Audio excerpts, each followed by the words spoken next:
Now, I'm not claiming to be a high art critic or above mass media films and TV. I've watched and will continue to watch my fair share of feel-good romps, mindless CGI action movies, and fairly shallow TV shows. Having said that, observing the reaction of what one might call normies during and at the conclusion of Nosferatu recently was an interesting exercise. I'm going to regale you with this experience for a while if you'll indulge me, as it does have a point about this film, its wider mythology, and an ontology which has been swept away, or at least buried under deep layers of other things. And it is one which mirrors the film's central thesis. Some of my fellow cinema-goers simply did not understand this movie. This was evident when Nicholas Holt's estate agent character asks for the name of the Transylvanian count he is to visit. Cue a brief pause and one of the audience saying, "Dracula." Close but no cigar, as the next line is delivered, "Orlok." To those who showed up with their nachos and popcorn, this film exists on a paradigm not of their own. It is from an earlier generation and holds themes, discourse and attitudes that they can't comprehend. It actually sparked laughter and even ridicule for some audience members at times. Lured in, no doubt, by brief glimpses of this being a vampire flick, I expect they might have expected something like Van Helsing, a tricorn-hatted vampire hunter fighting CGI monsters with an array of righteously infused weaponry. It is similar to the online reaction I've seen to The Northman, director and writer Robert Eggers' previous film.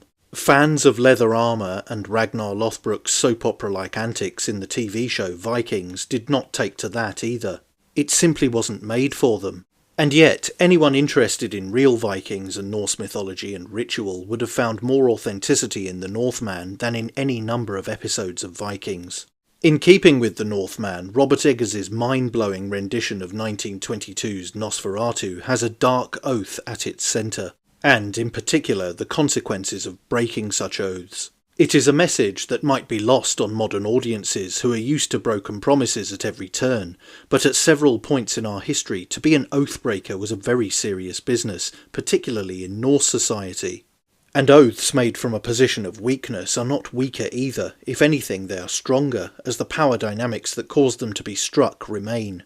I don't intend to spoil this film, if it's possible to even do so with something that was originally a rip-off of Dracula and was itself committed to the silver screen over 100 years ago, but I will address what I see as the central themes, and that might allude to the fates of certain characters.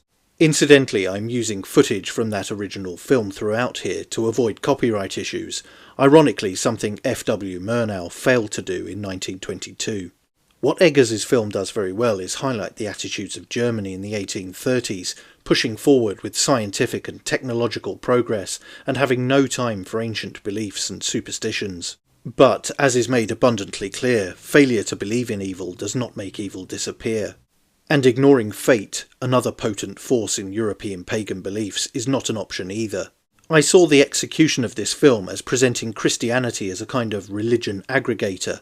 It dulls the populace to the power and danger of older belief systems before it is itself swept away by science. But, again, ignorance of what was before does not make it go away. And Christianity, often invoked to conquer the undead, holds no sway against an older, elemental dread. Nosferatu may have started out as a rip-off of Dracula, but it is an inversion.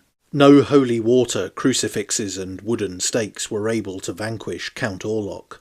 A key line from Willem Dafoe's character, who could be seen as a type of Van Helsing figure, was that Lily Rose Depp's character would have been so much more if it were not for the conjoined and constraining framework of modernity and Christian morality. She is capable of premonition, entering altered states and communing with the spirit world of demons and other supernatural entities. He tells her, apologetically, "In heathen times you could have been a priestess of Isis." But this modern world has no place for her gifts, and no meaningful solution to her problems either. It is instructive that Defoe's character employs the occultist grimoire, the Key of Solomon the King, in his armoury to try to defeat Nosferatu, rather than biblical means.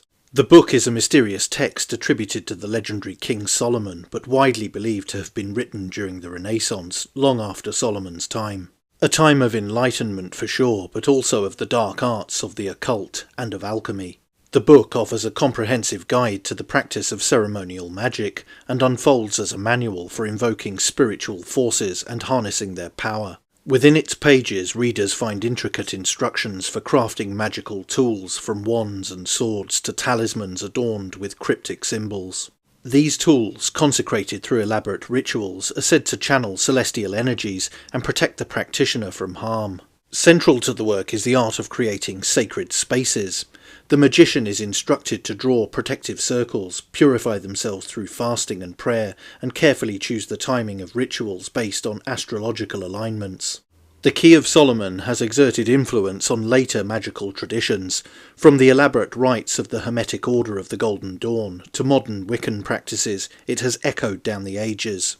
But it is more than just a manual of magic. The Key of Solomon is a bridge to an enchanted world where the boundaries between the mundane and the mystical blur. This is the occult in its truest form, secret knowledge, in this case, lost knowledge. And this is what brings us full circle to a lack of understanding on both sides of my cinema screen. You can't understand the messages if you don't speak the language. But thankfully filmmakers like Robert Eggers are reacquainting us with our old ways. It's a shame that some people just don't want to see it. But if paganism, folklore and mythology are of interest to you, then Nosferatu is something you definitely should see. But that's it for this video. Don't forget to like, share and most importantly subscribe. And you can also support the channel on Subscribestar via the link in the description or via YouTube Super Thanks. Thanks for watching. Bye for now.